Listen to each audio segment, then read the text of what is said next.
terrorist proxies, many backed by the same Iranian regime we're confronting now. This fight, Operation Epic Fury, it hits home. Our generation understands this fight. For 47 years, these barbaric savages in the Iranian regime have murdered our brothers in arms, my guys, your guys, our guys, through their terrorist proxies and cowardly attacks. Now they race toward a nuclear bomb to hold the world hostage. The Iranians have targeted and killed thousands of my American brothers. That race to a nuclear bomb, President Trump will never allow it. Not now, not ever, not on our watch. The mullahs are desperate and scrambling. Like the terrorist cowards they are, they fire missiles from schools and hospitals, deliberately targeting innocents, because they know their military is being systematically degraded and annihilated. Iran's neighbors, and in some cases former allies in the Gulf, they've abandoned them. And their proxies, Hezbollah, the Houthis, and Hamas, either broken, ineffective, or on the sidelines. Iran stands alone, and they are badly losing. On day 10 of Operation Epic Fury, we are winning with an overwhelming and unrelenting focus on our objectives, which are the same as the day I gave my first briefing here on Operation Epic Fury. They're straightforward, and we are executing them with ruthless precision. One, destroy their missile stockpiles, their missile launchers, and their defense industrial base. Missiles and their ability to make them. Two, destroy their navy. And three, permanently deny Iran nuclear weapons forever. It's a laser-focused, maximum authority mission delivered with overwhelming and unrelenting precision. No hesitation, no half measures. As President Trump declared yesterday, we're crushing the enemy in an overwhelming display of technical skill and military force. We will not relent until the enemy is totally and decisively defeated. But we do so on our timeline and at our choosing. For example, today will be yet again our most intense day of strikes inside Iran. The most fighters, the most bombers, the most strikes, intelligence more refined and better than ever. So that's on one hand. On the other hand, the last 24 hours have seen Iran fire the lowest number of missiles they've been capable of firing yet. Just the bifurcation, just the trend lines that we talked about on our first briefing. You see, this is not 2003. This is not endless nation building under those types of quagmires we saw under Bush or Obama. It's not even close. Our generation of soldier will not let that happen again, and nor will this president, who very clearly ran against those kinds of never-ending, nebulously scoped missions. Those days are dead. Instead, we're winning decisively with brutal efficiency, total air dominance, and an unbreakable will to accomplish the president's objectives on our timeline. We stay locked on the target because here at the Department of War, that's our job. Now, the chairman and I, having just returned from Dover last night, our troops and their families and the enormous sacrifice that they make is certainly heavy on my mind. So I'll close with scripture, drawing strength from Psalm 144. Blessed be the Lord, my rock, who trains my hands for war and my fingers for battle. He is my loving God and my fortress, my stronghold and my deliverer, my shield, in whom I take refuge. May the Lord grant unyielding strength and refuge to our warriors, unbreakable protection to them and our homeland, and total victory over those who seek to harm them. And amen. God bless our troops and this mission. Mr. Chairman, over to you. Thank you, Mr. Secretary, and good morning, everyone, and thank you for being here. I'm here today to continue the updates to the American people and to those in the room on Operation Epic Fury. First, let me start with honoring our fallen. As the Secretary said, on Saturday and again last night at Dover Air Force Base in Delaware, our nation's leaders honored our returning fallen as they arrived home for their final time. Last week I shared a few of the names, and today I want to share the rest. Major Jeffrey O'Brien and Chief Warrant Officer 3 Robert Marzan were the final two fallen to return home and members of the U.S. Army Reserve's 103rd Sustainment Command out of Des Moines, Iowa. Last night, as the news has been reporting, we honored the return of Staff Sergeant Benjamin Pennington of the U.S. Army's 1st Space Brigade from Fort Carson, Colorado.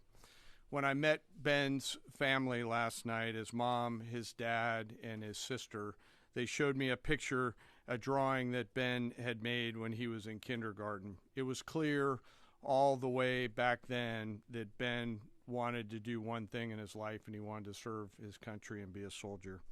And to the Penningtons, just know how Ben was absolutely a great one. And finally, Major Sorfleet Davies, who returned home this weekend after sadly passing away from a medical condition while on duty in Kuwait. We welcome him home as well and mourn with his family. To the families and the families of all of our fallen, we share in your profound grief. The Joint Force remains eternally grateful for your sacrifice and the gift of a great example that your service members have given all of us. I want you to know that their names will never be forgotten, and you and your family are part of our Joint Force family forever. Let me talk a little bit about the progress thus far, acknowledging that Admiral Cooper will likely continue to give updates from CENTCOM. As the Secretary said, we're in the 10th, moving into the 11th day of Operation Epic Fury. The Joint Force remains focused on 3 military objectives. Continue to destroy Iranian ballistic missiles and drone capability in order to prevent attacks on the U.S. and others throughout the region. And this means attacking launch sites, command and control nodes, stockpiles before they can threaten our personnel, our facilities, and our partners. Second, we continue to strike the Iranian Navy and their capabilities in order to do things like sustain movement through the Straits of Hormuz. And third, we continue to start working on and going deeper into Iran's military and industrial base in order to prevent the regime from being able to attack Americans, our interests, and our partners for years to come and project power outside their borders. This means servicing production facilities, research and development sites, and infrastructure. Let me turn to the map. We're going to try digital today to prevent laser injury. Since our last update, CENTCOM continues to make progress across the southern flank. To date, they've struck more than 5,000 targets.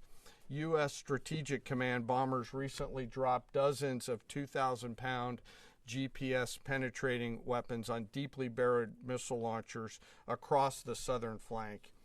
We also have struck several one-way drone factories to get at the heart of their autonomous capability. And of course, alongside our regional partners along the southern flank, continue to execute intercepts against one-way attack drones using fighters and attack helicopters. Our strikes mean we've made significant progress in reducing the number of missile and drone attacks out of Iran. Ballistic missile attacks continue to trend downward, 90% from where they've started, and one-way attack drones have decreased 83% since the beginning of the operation. A testament to our air defenders and our air defense systems, and as I said, our partners in the region continue to do great work as well. Second, we're making substantial progress towards destroying the Navy. In the first 10 days of the conflict, we're more than 50 Iranian naval ships into the campaign using a combination of artillery, fighters, bombers, and sea-launched missiles. As Admiral Cooper noted last Thursday, we struck and sank an Iranian drone carrier ship, and U.S. CENTCOM continues today to hunt and strike mine-laying vessels and mine storage facilities. This work will continue. Third, against our objectives, we've begun to target Iran's military and industrial complex, again, focusing on centers of gravity to get upstream of the shooters out in the field in order to deny them the ability to continue to generate those one-way attack drones. Let me spend a minute talking about the joint force. Across the area of responsibility, this is gritty and tireless work, and I cannot begin to explain how incredibly proud I am of the extraordinary courage, tenacity, and grit and professionalism within the joint force. Last time I had a chance to talk about the Army's incredible logisticians who are out there sustaining the fight. Today I want to highlight a few groups of sailors. First, I want to thank the men and women of the Ford Carrier Strike Group and their families, and let all of them know how grateful I am for their leadership and service. The crews on board this strike group have already been endured months at sea only to get their deployment extended. These exceptional Americans, rogered up, all supported by their families, continue to stand the watch, taking the fight to the enemy over and over again, night after night. Aboard ships like the USS Ford and the Abraham Lincoln are a special group of sailors I want to highlight today. These are the men and women, the sailors up on the roof running operations on the flight deck. With an average age of the early 20s, these are the unsung heroes of naval aviation. These young sailors, known for wearing yellow shirts, are in charge of the catapults, taxiing jets around on the flight deck, shooting jets off the front end, and recovering jets off the back end. They are literally involved with every single movement on the roof on an aircraft carrier. They are the last ones that a naval aviator sees before getting shot off the front end, and the first one that a naval aviator sees after safely trapping on the back end. And just for a minute, imagine you're standing on that aircraft carrier flight deck. There's 30 knots of wind in your face. The deck is slippery, covered in grease. It's noisy. There are propellers spinning. There's jet blast everywhere. The helicopters are running. Your head is on a swivel, and you're trying to direct a multi-million-dollar fighter into a 1-foot square box so that those naval aviators can be shot off into the black of night to go do America's work. Those jets are fully loaded with missiles and bombs, and they are a world-class team combined with the naval aviation and the aviators in those jets. This beautiful symphony of American spirit is the definition of perfectly organized chaos. And these crews do it every single time the carrier is at work. Oh, by the way, in the middle of the night and oftentimes in the pouring rain. These are dedicated young people who take the road less traveled to serve their great nation, doing the deeds that we need them to do. America's enlisted force is the pride of every nation's military, certainly ours, and the envy of every other one as well. Each and every one of them out there across the joint force are extraordinary, and in particular today I want to highlight the yellow shirts. Ladies and gentlemen, our work continues. It'll continue to be difficult. I ask every American to keep our deployed force and their families in our thoughts. Combat deployments can be tough on the force and the families, and it's important that we continue to remember that. I remain deeply humbled by the 2.8 million members of the Joint Force, and I'll end where I started, and that's remembering our fallen and their families whose sacrifice will be felt forever. And with that, I'll take some questions with the Secretary. A beautiful symphony of American spirit. Well said, Mr. Chairman. Thanks, sir. And I will just note that no other country in the world is capable of executing what the chairman just described, day after day, night after night, unrelenting. Well said. Thank you. Yes, sir. Alexandra Ingersoll, One America News. You talked, Mr. Secretary, you talked at the conference in Florida on Thursday that there was a 90% missile capabilities degradation and 83% drone degradation, and I know the chairman just repeated those numbers. We've seen the most amount of fighting these past 5 days. Is there any update to those percentages? And also, are you able to give any quantification of degradation to the enemy's nuclear capabilities yet? What those numbers represent is a persistent low ability to respond, which is what we're looking for, right? It's if the enemy can simply wait and then project power, that's problematic. And we've seen some spurts here or there, but ultimately the trend lines, if you look at the charts that we look at every day, have gone like this down to a flat. That doesn't mean they won't be able to project. It doesn't mean our air defenders still don't have to defend. They do, but that is strong evidence of degradation, along with the battle damage assessment that the Joint Staff does, which takes time. You've got to look at imagery and recognize whether something's been simply degraded or it's been destroyed, or whether an underground facility has been collapsed or completely obliterated. So there's differences in how you evaluate that, but the numbers staying that low is a demonstration of the efficacy for sure. Yeah, Ryan. Thanks, Mr. Secretary. There's been reports that the new leader of Iran has been wounded. Do you know if this is true and what his condition is? And then another one, President Trump said he had a really good call with President Putin yesterday. Will Russia be aiding us in this conflict, and can you share anything on that? Well, the president, as I've said before, maintains strong relationships with world leaders, which creates opportunities and options for us in very dynamic ways. So the president said it was a good call. I was not on it, but those that were said it was a strong call, reaffirming hopefully the opportunity for some peace in Russia, Ukraine, and also a recognition that as it pertains to this conflict, they should not be involved. The first question was On the new leader of Iran, there's reports that he's been wounded. Oh, the new leader of Iran. He would be wise to heed the words of our president, which is to not pursue nuclear weapons and come out and state as such. As far as his status, that's not something I can comment on right now. Yeah, right here. Correct. Mr. Secretary, Eric Schmidt with the New York Times. A question for you first. Last week you talked about this being the beginnings of an air campaign that could last 3 to 8 weeks. Can you give us your assessment on where we are now? And Mr. Chairman, in any conflict, the enemy or the adversary adapts to the tactics it faces. Can you talk about the most challenging adaptation the Iranian military has made to the U.S. military? What challenges are you facing most right now? Thank you. I appreciate the question. Where we are is in a very strong place, giving the President of the United States maximum options.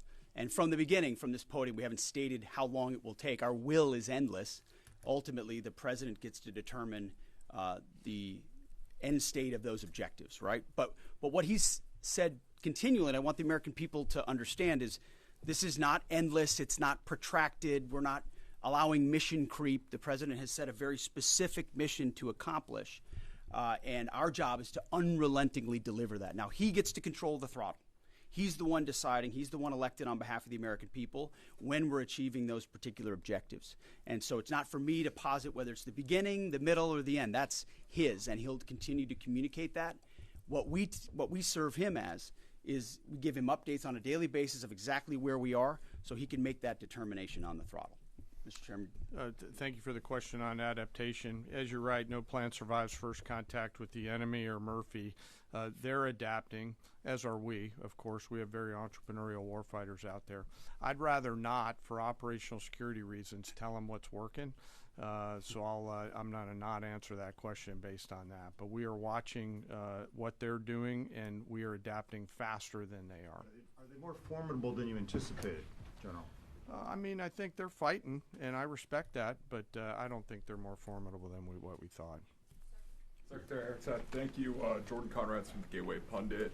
Axios reported, citing U.S. and Israeli sources, that the U.S. was not happy with strikes on 30 fuel depots in Iran. While this is anonymous sourcing, it seems kind of congruent with what President Trump said yesterday, that there's certain spots they don't want to hit relating to energy infrastructure that would take a long time to rebuild. And whether this reporting is true or not, what's your message to Americans, those who supported the president and those who aren't really in favor of this war and who worry that Israel might be taking advantage of the U.S.'s backing? And then for Mr. Chairman, for you, I wanted to ask, when you say that we're moving inland, what capabilities does Iran have to shoot down jets over their land? And would that trigger some kind of rescue operation that could risk a bigger ground operation? Well, I would just state by saying Israel's been a really strong partner in this effort. Where they have different objectives, they've pursued them. Ultimately, we've stayed focused on ours. But what Iran has felt is the power of the world's two most powerful air forces. In that particular case, those weren't our strikes or that objective, or that wasn't necessarily our objective.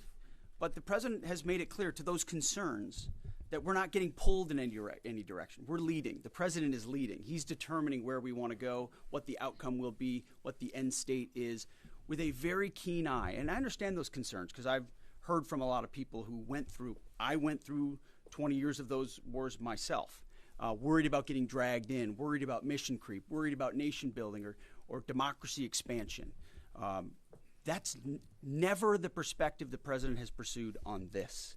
Just because previous presidents and previous secretaries have decided to just pour more resources and more people in toward some unguided end state doesn't mean that's the way the world needs to look today. In fact, the American people voted for a different approach. But what the president also stated from the beginning was Iran can't have a nuclear weapon. And it's one thing to say it. It's easy to say. Anybody can say that. I mean, Barack Obama said that. But to do something about it takes courage and resolve. But in that courage and in that resolve, you can also be very scoped in what you're trying to execute to ensure that the sacrifice of Americans, American treasure, American lives, all of those properly meet the objective that you're trying to accomplish. And certainly, as someone I talked out front about what the Iranians have done to our generation, yes, we're clear-eyed about it.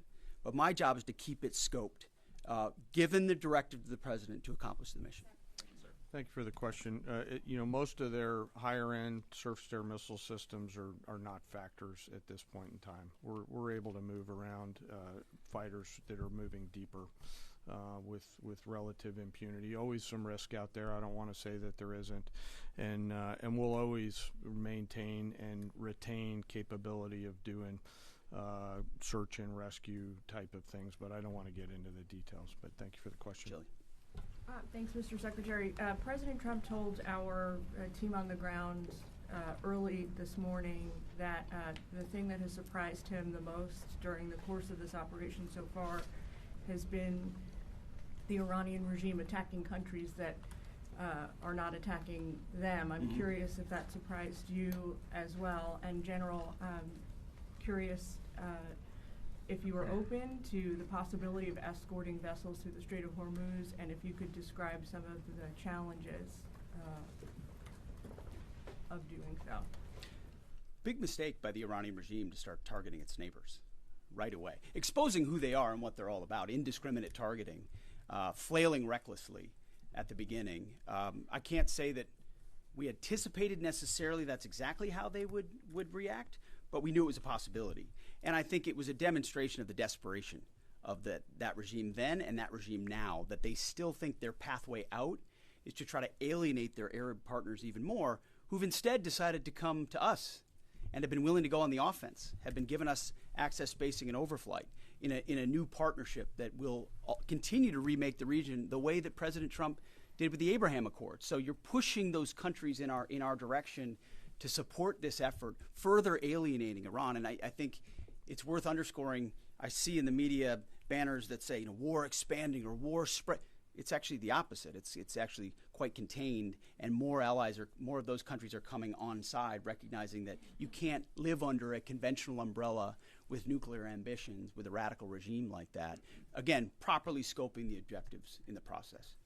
And then you want to talk about the Strait? Sure. On the potential, if tasked to escort, we'll look at the range of options to set the military conditions to be able to do that. And then, like we always do with every potential mission, come to the Secretary and the President with both what are the resources required, what is the command and control required, and what are the risks, and how do we mitigate those risks. So we're looking at a range of options there, and we'll figure out how to solve problems as they come to us.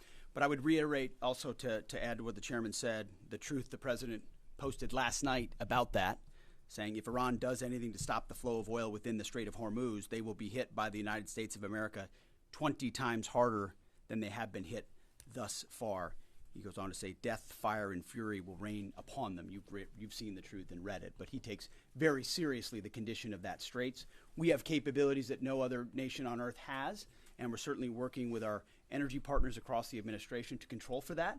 That's part of that scoping of this. The world needs to understand this doesn't have, this isn't intended to be, nor is it something that will expand. We know exactly what we're attempting to achieve here, scoped properly, and the American people can count on that for sure. Thank you so much, Secretary Hegseth. President Trump has long said that he wants to minimize the loss of life in war, which wherever it occurs in whatever country, which so many people obviously appreciate. Can you detail the specific measures the Pentagon is taking to minimize civilian casualties and strikes inside Iran? And secondarily, is the Pentagon prioritizing replenishment of precision-guided munitions, long-ranged strike weapons, or air defense interceptors? And can you share any details on which systems are being prioritized? Yeah, seeing it from the inside every single day, including this, no nation takes more precautions to ensure there's never targeting of civilians than the United States of America. From the boat strikes in the Caribbean, where every single strike is assessed to this campaign here, no nation in the history of warfare has ever attempted in every way possible to avoid civilian casualties. And frankly, that's a point that just isn't appreciated enough. Where things happen that need to be investigated, we will investigate. To the question shouted in the back, that it's not open source is not the place to determine what did or did not happen. We take things very, very seriously and investigate them thoroughly, which takes time, and which is why it does take time. But ultimately, unlike Iran, who targets civilians indiscriminately, who we've seen in the intel moving rocket launchers into civilian neighborhoods, near schools, near hospitals, to try to prevent our ability to strike. That's how they operate. And then they set the targeting of drones and missiles toward civilian targets, hospitals, hotels, airports. CENTCOM's been very good about putting that information out. That's how terrorist regimes fight. They target civilians. We do not. And I can tell you this administration and this Pentagon focuses on that very, very closely. Go ahead, right here. Sir, this morning the Iranian government is saying a lot. They continue to say they're prepared for a long war. If that's the case, what could you tell the American people as far as the steps the Department of War is taking to make sure our troops have the protection and the resources they need as the mission continues? I think there's one thing I can sleep quietly at night knowing is that we're giving every resource humanly possible to our troops on the front lines to ensure they're protected. In fact, as I said in that first press briefing, even before we set the offense, we set the defense. We made sure we had the ability to defend, and then we moved as many Americans off the bases and into other places as possible. So as this progresses, the chairman, or the question was asked of the chairman about how the enemy adapts. Well, of course, we adapt too in real time. And to watch our warriors iterate on air defense and interdiction, on drones and missiles and how we get after it, it's incredible how they refine the tactics, bring in new assets to find different ways of getting at emerging technologies. So that is one of the things we're laser focused on every day. Yes, we're going on offense more effectively than any country in human history, but we're also ensuring that in every way possible we're defending the best Americans we have who wear our uniform, no doubt. Let's do one more. Thanks, Secretary Hegseth. The president has indicated that maybe the operation will wrap up sooner than he thought it was going to. What's the plan once the U.S. stops military action? Will the U.S. play a role in the aftermath, or will they leave Iran to sort it out? Ultimately, the aftermath is going to be in America's interests, our interests. We won't live under a nuclear blackmail scenario of conventional missiles that can target our people, which is why the objectives have been scoped from the beginning. Missiles, missile production, a defense industrial base, Navy, all in service of ensuring they don't have nuclear power projection capabilities. That's what matters to President Trump. That's what matters to the American people. And ultimately, that's why we're so laser focused on ensuring those objectives and those objectives alone are met. Thank you. I appreciate it. Thank you. Mr. Secretary, the highly enriched uranium, who's responsible for securing it? Was it a mistake to reject Ukraine's help?